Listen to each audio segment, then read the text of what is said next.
Rock and roll! Sorry, buddy. I have a dog at my feet. That's how glamorous this vlog is. There's a dog sitting at my feet. And that's how you know you've made it, kids.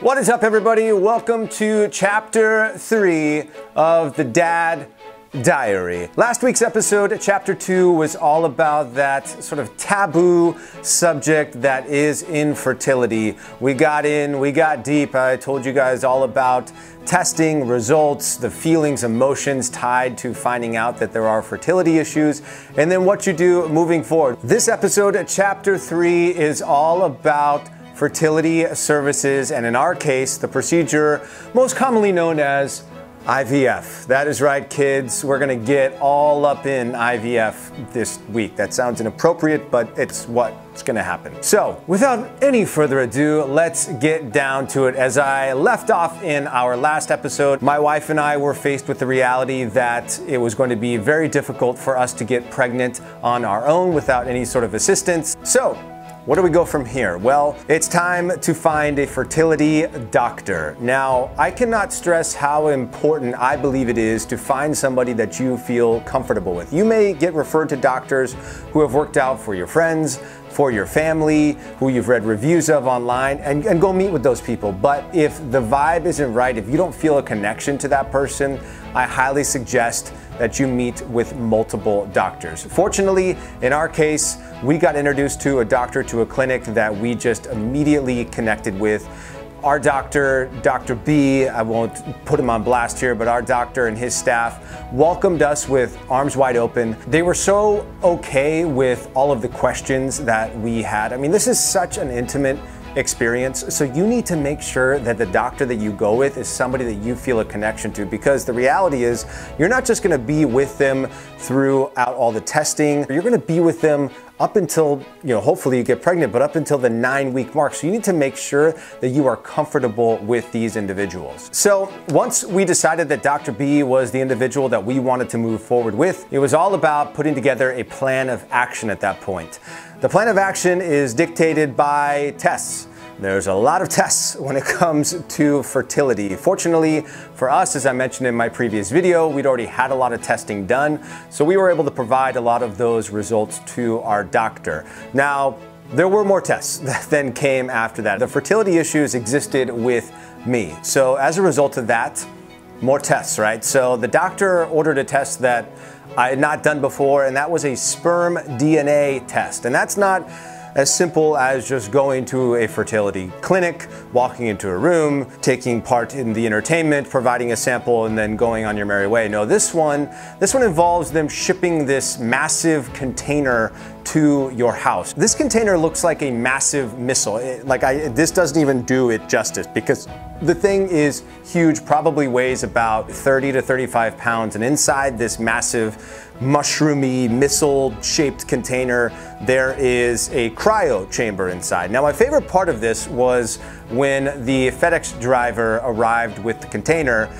He knocked on the door and didn't want to bring it up. His hands were empty. When I opened the door, he's like, "Hey, I have something for you."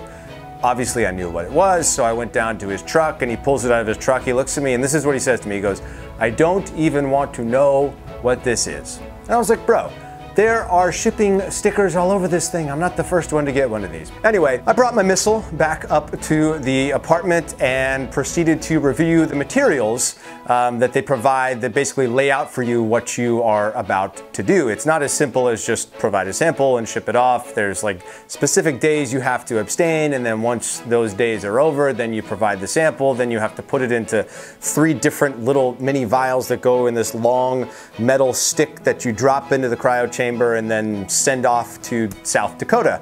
Now, one other funny part about this sperm DNA experience was returning it to FedEx. Within the materials that they provided to me, there was basically like a script that they gave me as to what I was supposed to say to the FedEx people once I went back to the location. So now picture me sitting in my car out in front of FedEx reviewing this script, running my lines essentially in the car. So I feel like I've got my lines, I feel like I'm off book. And let me tell you, as if on cue, when I walk up you know, boom, boom, boom, up to the front counter, give this dude my missile container full of my DNA.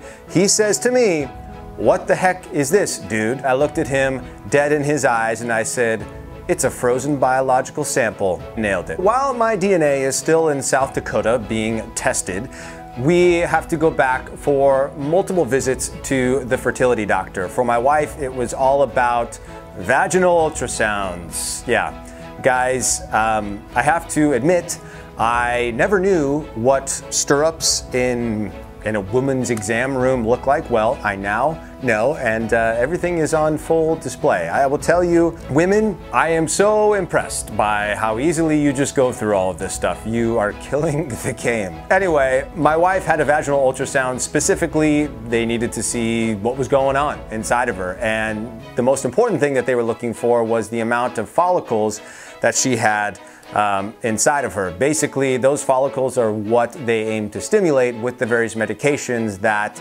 someone will take during in vitro fertilization. If they have a lot of follicles, then odds are they're going to produce a lot of eggs. If you have a lot of eggs, you can fertilize a lot of eggs and then potentially have a lot of viable embryos, but we will get to that later on. During my wife's vaginal ultrasound, they discovered 17 follicles, which meant if we decided to go with IVF, more than likely we were going to get a lot of viable eggs, but we'll get to that later on. So empowered with the information of how many follicles we have, the fact that we don't have to worry about any genetic diseases, there was one more test we had to do, and that was blood tests for both of us. Again, dudes, we get off so easy with this. They didn't have to take a lot of blood for me because they don't test us for nearly as much stuff as they test women for. They're testing for various sexually transmitted diseases, HIV, AIDS, hepatitis, you name it, they're testing you for it. So again, fortunately for us, all of our blood tests came back totally normal. We also got to find out what blood type we are, and we were both A positive, so A+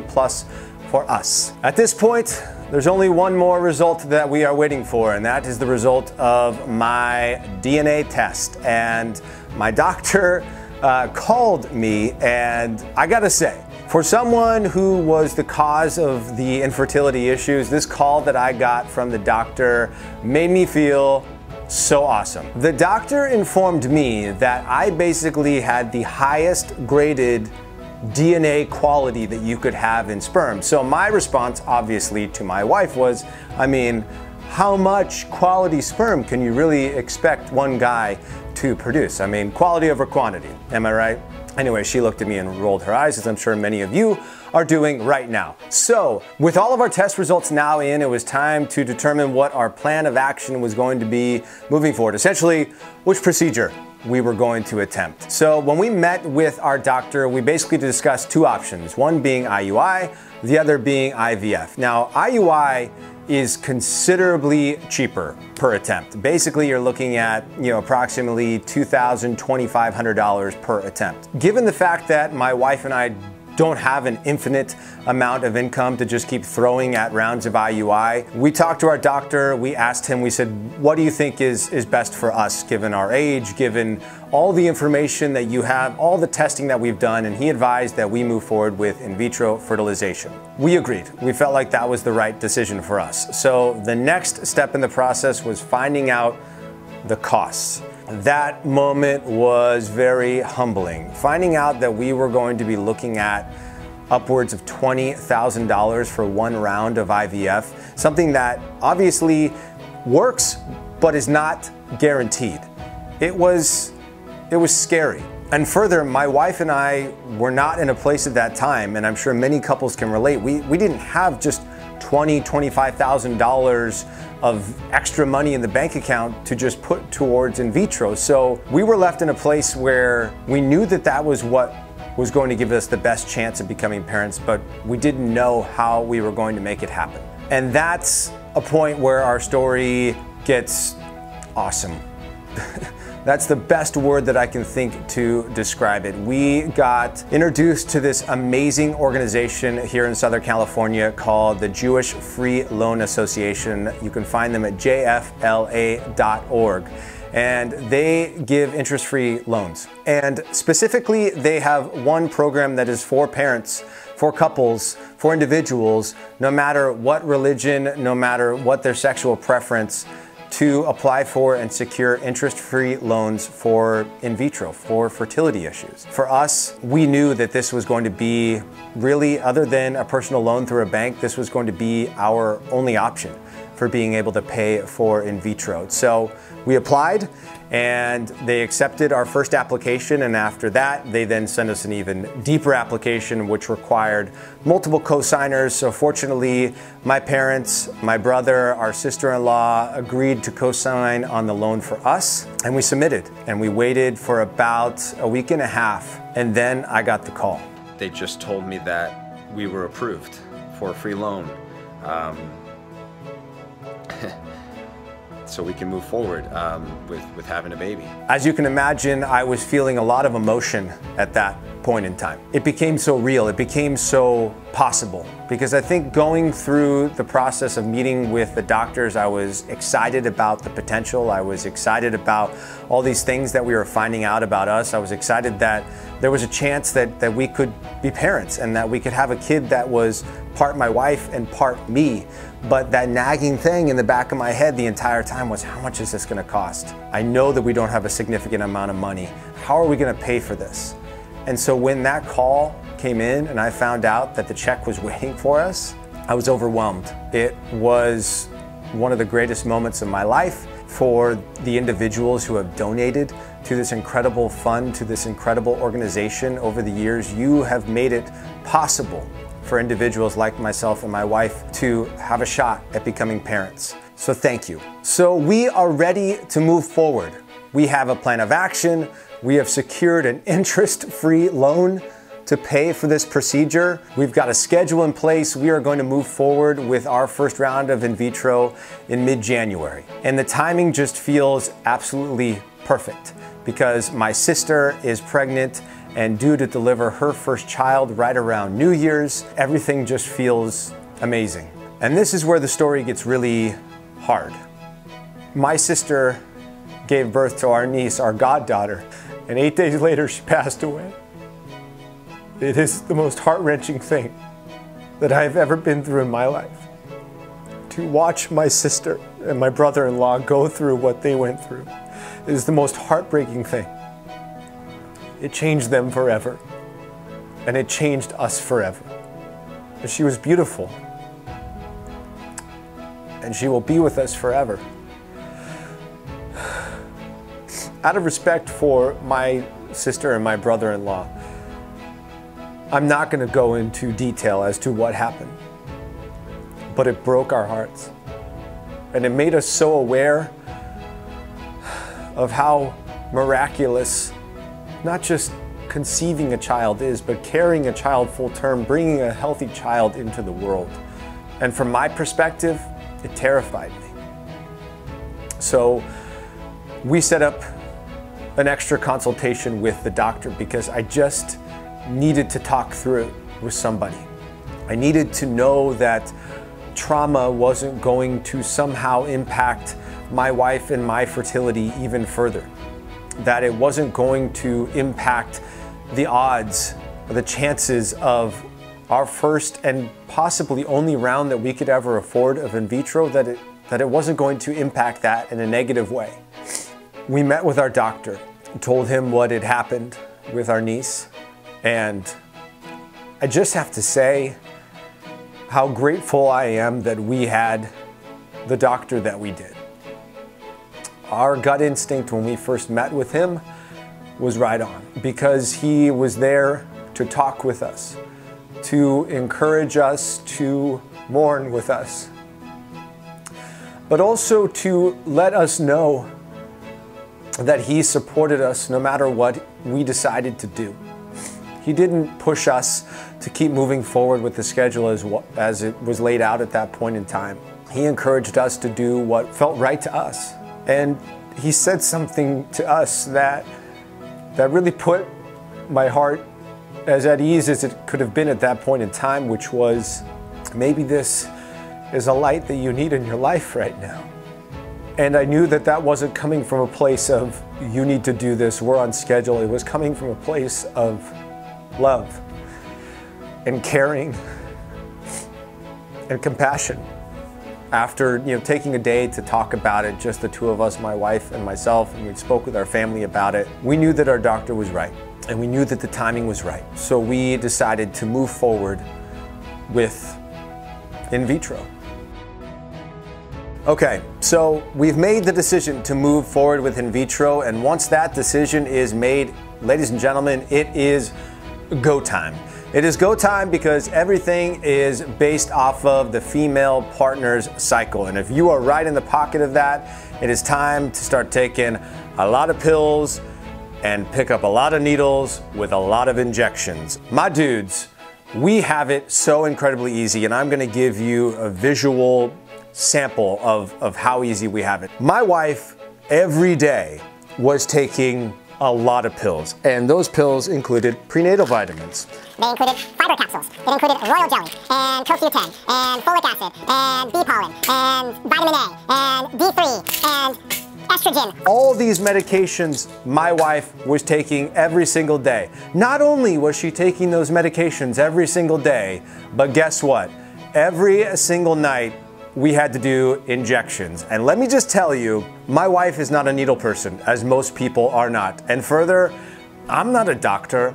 I've never been trained in this sort of stuff, but they just sort of sent us on our merry way and gave us some YouTube links to go check out and figure out how to do these injections. So every day for 5 days straight, I would take this needle right here, and after you've mixed up the medication, you put on this needle. That's injection number 1. You've also got the Gonal, which this, by the way, is one of the coolest injections ever, because basically you turn this knob on the end, it dials up exactly how many IUs you're going to dose up. You pop this cap off, boom, needle's inside, you push this little knob at the end, and dosage is given. And plus they have full instruction manual here. There's a lot of things you have to do. So basically for 5 days straight, I gave my wife 2 injections. That was an intense experience. After 5 days of 2 shots, we then get increased to 3 shots. And that basically continues for the next 5 days. All the while, my wife is going in to the fertility doctor every few days for vaginal ultrasounds that are basically measuring the size of the eggs that are developing in the follicle. And based off of how they're progressing, that's what determines exactly how much medication you should be taking every single day. And based off of how my wife was progressing, they set the day for egg retrieval. But before you can get to egg retrieval day, of course, there's one last injection, and that is the trigger shot, as they call it. This one terrified my wife, and I'm gonna be completely honest, it kind of scared me as well, because this shot, this needle, ladies and gentlemen, I'm not kidding, I still have one here, I saved one. I wanna just pull this out of the wrapper and just show you. Look at this thing, can you, I mean, give me a freaking break. So this needle right here, no joke, huge, don't stab yourself, Danny. Not only long, but really wide as well. And this injection doesn't go in the lower abdomen like the other injections. This injection goes in the lower back and has to go in the muscle. And this one specifically, they like send you a DVD on exactly how to do this injection, because it's imperative that it goes into the muscle. It's so imperative that it goes into the muscle that when you stick the needle in, which the technique they teach you is like basically, they tell you to like grab it like a dart and just like, just jam it in there. Like, don't mess around with this thing at all, just give it to her. That was a little bit nerve-wracking, but further, they then tell you that as soon as the needle is in, you're supposed to pull back a little bit to make sure you didn't hit a blood vessel. So if there's any blood that comes into the syringe, you have to pull the needle out and do it again. So anyway, it's trigger shot time for us. The thing about this trigger shot is it has to happen exactly 30 hours before egg retrieval. So that happened to be at about 1 o'clock in the morning. My wife was half asleep when we did it. I had watched these videos over and over again, how they talked about like flicking the skin so it sort of numbs it a bit. Flick, flick, flick. Grabbed it approximately where I thought it should be, just boom, jammed it in there, pulled back the syringe a little bit, no blood, gave the injection, boom. Trigger shot is done. And approximately 30 hours later, we are back at the fertility clinic and it is time for egg retrieval. And let me tell you, My dudes, I'm talking to you again. We get off so easy. This is how the day goes down. Your significant other, your wife, will go back to a room where they will basically put her under. She goes under anesthesia. While she is under anesthesia, they take her off to an operating room and they put essentially a tube with a vacuum attached to it at the end and suck every single egg out of every single follicle that has produced an egg. And while that is happening, guys, let me tell you what we're doing. Gentlemen, we are in our own little private suite with a plush leather chair and various forms of entertainment and a cup to provide our sample in. So that's all we have to do. We provide the sample, we give it to the nurse, and then 30 minutes later we get to go back and greet our significant other as she is coming out from being under anesthesia. And at that point, you're gonna go home. It's time for your wife to rest because she has, again, had a vacuum inside of her, and that is not a pleasant feeling. So be there for her, take care of her, make sure that everything she needs, water, snacks, entertainment, whatever she needs, do it. Just make it happen. Trust me, they've been through a lot. While that is happening back at the lab, they are fertilizing the eggs. And traditionally, you would have a petri dish with liquid that sort of mimics the liquid that is inside the female body. They would put the sperm into the liquid, the sperm swims and fertilizes the egg, much like would happen if you were to get pregnant traditionally. Now, in our case, because again, there were fertility issues on my side, not only with motility, but with morphology, the shape of the head of the sperm, we opted for a procedure called PICSI, where basically they inject the best sperm directly into the eggs. And through that process, they were able to fertilize 12 eggs. After the eggs have been fertilized, it's time for them to incubate. And in our case, we did a 5-day fresh transfer, which basically means at the end of 5 days, we come back for embryo transfer. Embryo transfer day. That's a big day. We're about to transfer an embryo into this one. And by we're, I mean the doctors. I'm not going to be working with this stuff right here. That'll be an actual professional. Even though after all the injections I've given, I do consider myself to be a professional. But today's big day. They're going to bring, we don't know how many embryos yet. We'll find that out shortly. But they'll bring them in here. They've been cooking since, what, Thursday of last week? Friday of last week. And we'll find out what the grade is and how many they're going to implant, and then we go from there. We get to watch it, I think, on this machine that over here, we're going to see it go in to Lynn, which is pretty wild. So here we go. Yeah, I love you. Doctor comes in, and at that point he basically informs you on how many embryos matured, essentially became blastocysts, and of those that matured, which ones are the most viable. And based off of that information, you chat with each other, you chat with your doctor, and you decide how many embryos you want to transfer. In our case, we had 2 very viable embryos that we decided to transfer. After the doctor informs the embryologist of which embryos and how many we will be transferring, he then returns to the room and will prepare the female partner for the transfer. In short, there's a catheter that is inserted, and then the embryologist comes into the room. She confirms some information with the patient. My wife, in this case, asks her name, her birth date. Once that's confirmed, they both say 2 embryos. She passes off this skinny little tube off to the doctor. He slides the tube into the catheter, and then we get to watch the coolest thing happen. Looks great. Here's the tip of the catheter right there. So it'll flash, freeze. So hold up. That's crazy. That's incredible. You look back at our journey and everything that we've been through. I mean, how many couples actually get to see the moment that the embryo first became a thing? And basically at that point, my wife was instructed to lay there for 30 minutes. Once 30 minutes was up, we went back home. It was nothing but bed rest for the first few days. And then moving forward, it was very light activity. She couldn't be on her feet for longer than, I think it was 30 minutes to an hour at a time. And basically you've got 8 to 9 days until you return to the doctor. Your lady is going to go in for a blood test, and through that blood test, they're going to be able to tell you, based off of the HCG levels, whether or not you're expecting. But those results take a day, and so I think it's only fair that you guys wait until the next video to find out whether or not our first round of in vitro was a success.